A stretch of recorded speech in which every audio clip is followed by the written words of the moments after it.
اس کرم کا کروں شکر کیسے ادا۔ بسم اللہ الرحمن الرحیم۔ اللہ سبحانہ و تعالیٰ کے بابرکت نام سے جو بہت مہربان اور نہایت رحم کرنے والا ہے۔ انا ارسلنا، بے شک ہم نے بھیجا، نوح کو، الی قومہ، اس کی قوم کی طرف۔ اللہ پاک فرماتے ہیں کہ بے شک ہم نے نوح کو ان کی قوم کی طرف بھیجا تاکہ وہ جا کر خبردار کریں یا ڈرائیں ان کو، اس سے پہلے کہ عذاب علیم آ جائے، یعنی عذاب علیم آ جائے، تو اس سے پہلے ان کو جا کر، اپنی قوم کو جا کر یعنی وہ ڈرائیں۔ حضرت نوح کا جو سلسلہ نسب ہے، نوح بن لمک بن متوصلح بن حنوک بن یارد بن محلل بن قینان بن انوس بن سیس بن آدم، تو 10ویں پشت پر حضرت آدم علیہ السلام، جو ہم سب کے جد امجد ہیں، جو ابو البشر ہیں، تو ان سے جا کر ملتا ہے۔ ان کے نام کی پروننسیشنز میں کچھ تھوڑی سی ڈفرینس آئے ہیں، اور ایک بہت بڑی بات ہے، ایک بہت بڑا معجزہ ہے کہ حضور علیہ السلام کے نسب مبارک، آقا کا نسب مبارک، آقا علیہ السلام سے لے کر حضرت آدم علیہ السلام تک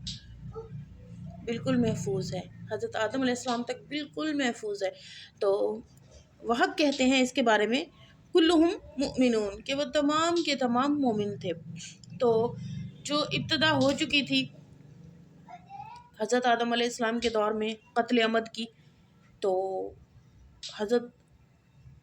آدم علیہ السلام کے جو بیٹوں سے ابتدا ہوئی تھی، تو حضرت ادریس علیہ السلام کے زمانے میں نفاق پھیلا، دوسرا گناہ، لوگ فسق و فجور میں مبتلا ہونے لگے۔ حضرت نوح کے عہد تک آتے آتے شرک آ گیا، کفر آ گئی، ظلم، بدکاری انتہا ہو گئی، دل سخت ہو گئے، مزاج اتنے بگڑ گئے اور عقلیں اتنی مسخ ہو چکی تھی کہ حضرت نوح علیہ السلام نے 10، 5 یا 50 سال نہیں، 950 سال تک انہیں صبح شام سمجھایا،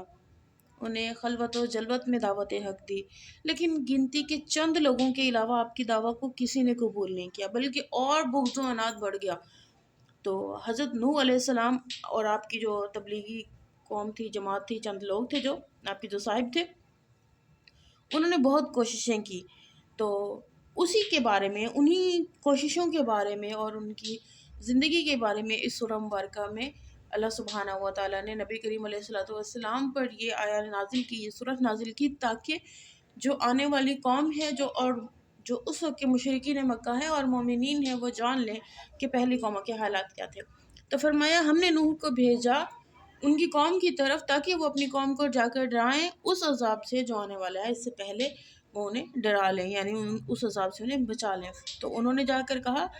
قال یا قومی، اے میری قوم، انی لکم نذیر مبین، میں تمہیں صریح طور پر، واضح طور پر، مبین کا مطلب ہوتا ہے روشن، عیاں، کھلا، واضح،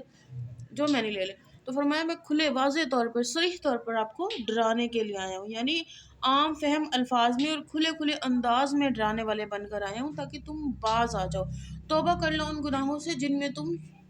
ملوث ہو چکے ہو، اور تم عبادت کرو اللہ کی، واتقوہ، اور اسی سے ڈرو، اور واتیون، اور میری پیروی کرو، یعنی جو میں آپ کو دعوت دے رہا ہوں،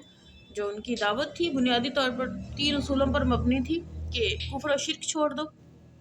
اللہ وحدہ لا شریک کی عبادت کرو،